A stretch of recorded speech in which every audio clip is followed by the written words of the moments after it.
Selamat malam, selamat datang di Mata Najwa. Saya Najwa Shihab, tuan rumah Mata Najwa. Presiden dan Wakil Presiden sudah ditetapkan, kabinet yang baru niscaya mulai disiapkan. Partai-partai yang sejak awal berkoalisi tentu akan sigap menuntut jatah menteri. Tapi politik Indonesia tak kenal garis api, koalisi dan oposisi mudah bertukar posisi. Tak peduli seberapa keras konflik pernah terjadi, para elit selalu punya cara bernegosiasi. Walau agenda rekonsiliasi memang sangat genting, bukankah pendirian politik juga elemen penting? Inilah Mata Najwa, transaksi rekonsiliasi. Saudara Insinyur Haji Joko Widodo dan Saudara Profesor Dr. H.C. Kiai Haji Ma'ruf Amin sebagai pasangan calon presiden dan wakil presiden terpilih periode tahun 2019-2024.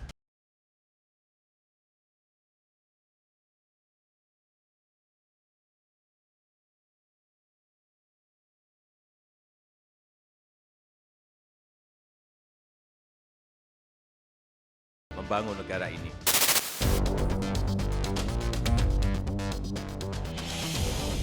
Bahwa kami tidak akan berhenti untuk memperjuangkan cita-cita tersebut. Kita bisa berjuang di legislatif, kita bisa berjuang di banyak forum-forum lain.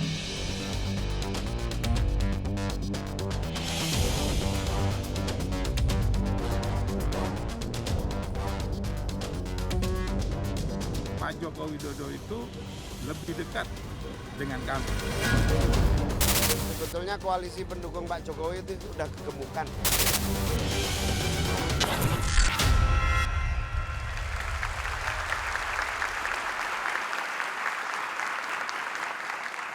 Ya, Presiden dan Wakil Presiden terpilih sudah ditetapkan KPU, kini isunya bergeser. Rekonsiliasi yang kemudian tampaknya dimaknai berbeda oleh banyak orang. Rekonsiliasi apakah artinya bagi-bagi posisi? Itu yang akan kita bahas malam ini di Mata Najwa. Saya perkenalkan tamu-tamu saya yang sudah hadir. Malam ini masih saya kasih garis tegas mana yang di pemerintahan, mana yang di luar pemerintahan. Mungkin saja minggu depan sudah akan berubah komposisinya. Kita tidak pernah tahu karena politik sangat cair. Saya perkenalkan yang di sebelah kiri dulu. Dari koalisi Jokowi Ma'ruf ada Sekjen Partai Nasdem, Joni Plate. Selamat malam Bang Joni. Selamat malam. Terima kasih sudah hadir. Ada dari Badan Pemilu PDI Perjuangan, Deddy Sitorus. Selamat malam Bang Deddy. Malam. Badan Pemenangan Pemilu PDI Perjuangan. Ada Ketua DPP PKB, ada Mas Lukman Edi. Selamat malam Mas Lukman. Assalamualaikum. Waalaikumsalam warahmatullahi wabarakatuh. Ini yang Jokowi Ma'ruf, ini yang Prabowo Sandi. Atau masih Prabowo Sandi ya? Nanti kita tanyakan. Yang jelas ada Wakil Ketua Umum Partai Gerindra Arief Puyono. Selamat malam Mas Arief. Malam. Terima kasih. Ada Ketua DPP PKS Habib Abu Bakar Al-Habsyi. Selamat malam. Assalamualaikum. Waalaikumsalam warahmatullahi wabarakatuh. Sekjen PAN, Bang Edi Suparno. Selamat malam Bang Edi. Waalaikumsalam. Dan ada Bang Johnson Sitindaun, Ketua DPP Partai Demokrat. Selamat malam. Selamat malam Pak Nana. Oke. Shalom. Selamat malam untuk seluruh penonton Mata Najwa. Terima kasih. Sudah jelas 4-3 dan kita tahu politisi itu biasanya suka bicaranya normatif. Walaupun malam ini akan saya sedikit paksa bicara belak-belakan. Tapi untuk membantu pemirsa memahami apa makna di balik kalimat bersayap yang nanti saya yakin sepanjang Mata Najwa akan disampaikan oleh mereka-mereka ini. Ada dua teman saya yang akan menjadi penerjemah bahasa politisi. Direktur Eksekutif Carta Politika Yunarto Wijaya. Selamat malam Mas Toto. Malam. Dan juga ada Direktur Kantor Hukum dan HAM Lokataru Haris Azhar. Selamat malam Bang Haris. Oke. Sudah lengkap, semuanya sudah diperkenalkan. Saya ingin lebih belak-belakan to the point, singkat ya atau tidak. Ya atau tidak. Ke Nasdem, perlu atau tidak tambahan partai di luar koalisi? Ya atau Tidak perlu. tidak perlu? Tidak perlu. Oke. Kalau begitu Jadi pertanyaan ini bukan politisi lagi karena belak-belakan. belak-belakan, Ini tidak perlu. tidak perlu. Kalau pertanyaannya pantas atau tidak? Pantas tidak, ada yang lain. Tidak perlu, tapi mungkin saja dari ukuran kepantasan. Tidak membangun keadapan politik yang baik untuk Indonesia. Jadi tidak pantas. Tidak pantas, oke. Kalau saya tanya yang ketiga, rela atau tidak? Kalau soal kerelaan kami rela saja. Tapi kalau tidak memenuhi kepantasan, maka tidak layak. Berarti tidak rela Ya, itu? tidak, enggak. Kalau rela boleh saja, rela ini kan rela, aku rela katanya. Ya rela, tapi tidak pantas karenanya tidak perlu. rela itu tidak ada embel-embel yang lain. Berarti tidak perlu, tidak pantas, tidak rela ya? Kalau rela ini, kalau kabinet itu kewenangannya presiden, kami harus hormati ketatanegaraan itu. Ya nggak bisa saya bilang saya tidak rela dan mengintervensi kebijakan presiden itu. Oke, berarti masih setengah politisi karena belum terlalu belak-belakan. Iya. Saya ke Mas Deddy Sitorus, singkat-singkat. PDI Perjuangan, bagaimana? Perlu atau tidak tambahan koalisi partai? Tambahan koalisi partai. Memang Iya. masih ada koalisi partai, Mbak. Pemilu sudah selesai. Nah ini politisi banget nih, ngeles nih. Perlu Lo kan atau jawab pertanyaan jelas dulu dong. Tadi Oke. pertanyaannya perlu tidak tambahan koalisi. Koalisi Pilpres sudah bubar. perlu tidak ada partai baru di luar partai yang waktu itu berkoalisi mendukung jagoan Anda? Sudah cukup jelas pertanyaannya? Belum. Perlu apa? Perlu untuk apa? Oke, kalau gitu saya Belum pindah ke jelas Mas nggak? Lukman Pertanyaannya Edi. belum jelas Saya ke dulu. Mas Lukman Edi. Anda kalau mau mengkritik pertanyaan berarti tidak mau menjawab. Lo bukan kan pertanyaannya perlu nggak tambahan partai baru? Untuk apa? Kan jelas Untuk dulu dong. memperkuat pemerintahan perlu atau tidak? Sekarang gini dulu, kita diskusi dulu soal Nah itu. ini nanti panjang. Karena Bukan begini. Mas Sekarang Deddy, begini, Mas Deddy, ini begini kita dulu. jangan digiring, masyarakatnya juga jangan digiring oleh media. Kita harus klarifikasi dulu ya. Oke, Karena nanti ya yang penjelasannya. Bang Deddy, saya masih harus kasih kesempatan ke yang lain. Baik, Kita harus ya. adil sejak dari awal. Jadi Anda kalau tidak mau menjawab to the point, saya lempar ke Mas Lukman. Perlu atau tidak tambahan? Kalau di parlemen perlu, kalau di MPR perlu, kalau di pemerintahan ya tidak perlu. Tidak perlu. Berarti kalau yang kedua pantas atau tidak itu juga tidak pantas. Pantas aja. Orang-orang yang kalah Ya, bergabung kalau- ke yang menang pantas? Kalau untuk pemerintahan tidak pada sisi itu, pada sisi mereka punya kader-kader yang baik nggak untuk membantu Bapak Jokowi Kiai Ma'ruf. Ya. Kalau punya kemudian dipertimbangkan oleh Jokowi Kiai Ma'ruf pantas, ya menjadi pantas dia. Jadi perlu, tidak perlu dan pantas. PKB rela? Asal tidak mengurangi porsi PKB, rela-rela saja. Rela asal tidak mengurangi. Iya. Itu artinya tidak rela. Kalau rela dikurangi nggak apa-apa. Oke. Saya ke yang sebelah kanan.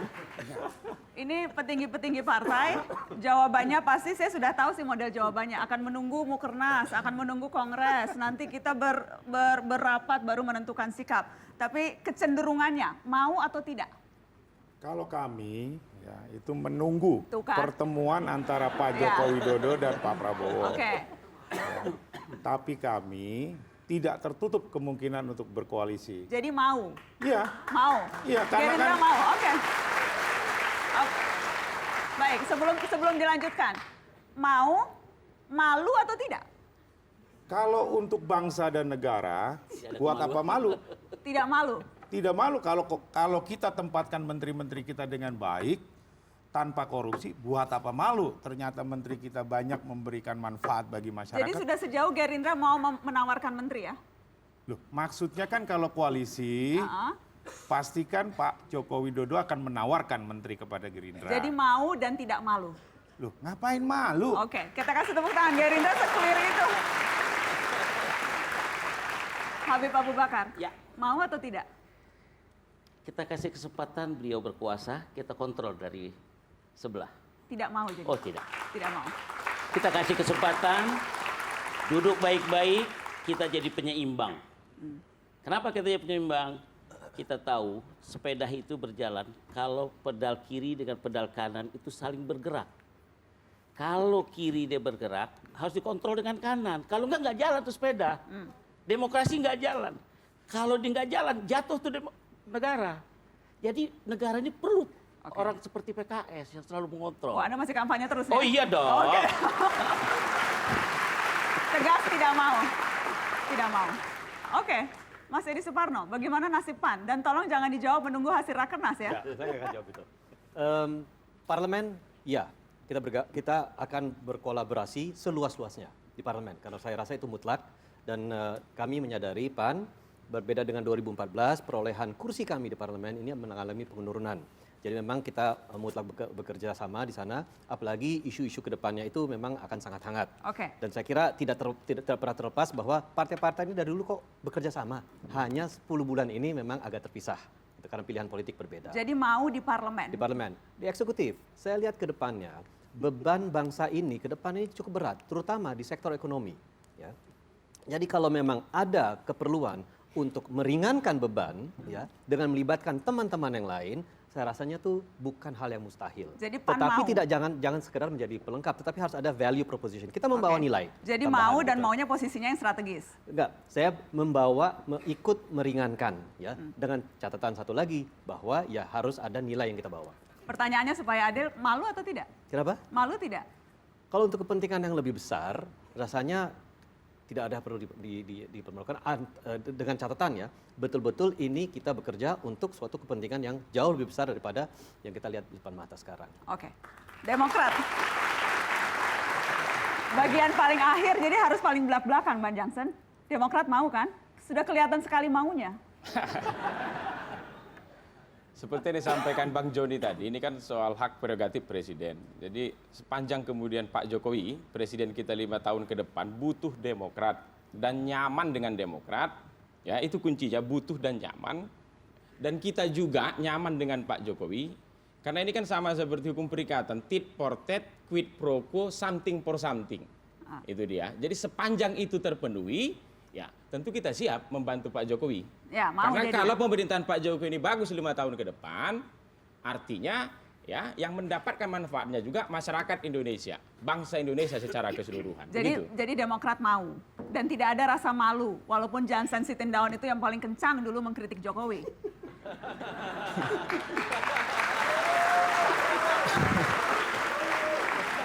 Jadi Mbak Nana, ini kan keputusan organisasi, Ya. bukan keputusan saya pribadi kan begitu. Betul. Tetapi kalau melihat misalnya hasil Pilpres kemarin ya, kalau kita buka data begitu, Pak Jokowi itu kemenangan tertingginya, angkanya itu di 90,6% itu ada di Papua. Jadi gubernur Papua itu adalah ketua DPD Partai Demokrat, Pak Lukas NMB begitu. Saya ingin kasih data. Jadi Anda mau ini data katakan elektoral. Demokrat berjasa untuk Jokowi, jadi Yang wajar. kedua begini. Itu kan maksudnya kan, saya bukan. langsung saja. Soal malu ini kan soal kita punya jasa apa tidak kan. Nah, saya ingin menyampaikan yang kedua begini.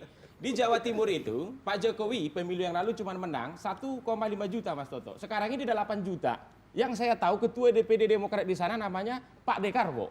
Kan begitu dia. Jadi Artinya soal malu atau tidak itu kan soal kita punya kontribusi atau tidak. Karena tadi kan dibandingkan dengan saya, Jansen, Bang kamu ini Jansen terus mengkritik Jokowi begitu. Tetapi di sisi lain dalam organisasi kami ini ada juga kader yang memang sejak awal itu manifest. Itu sama seperti kita naik pesawat, tiket saya ini tiket untuk Pak Jokowi begitu. Jadi Demokrat ada kader yang tidak loyal dan itu kelebihan Demokrat. Bukan tidak loyal. Ini realitas politik. Oke. Ini realitas politik. Baik. Sama seperti satu keluarga. Sedikit aja Mbak Nana. Kita break untuk dulu, Bang. menentukan tempat makan saja, jangan di 4 awal. orang anak itu bisa berbeda pendapat, hanya menentukan tempat makan. Oke. Kita mau makan di mana malam ini Bang begitu, Jansen, apalagi pilihan jangan politik. terlalu seru di awal, kita masih panjang. Oh, ya.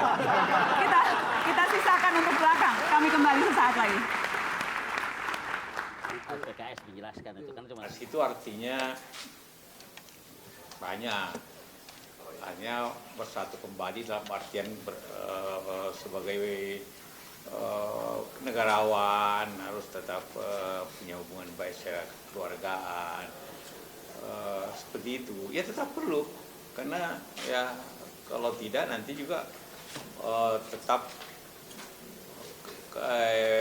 bangsa ini terbelah nanti. Kalau sudah bersatu di atasnya, di bawahnya juga akan lebih baik. Kalau kita lihat pernyataan Pak Prabowo kan sudah menerima dengan baik.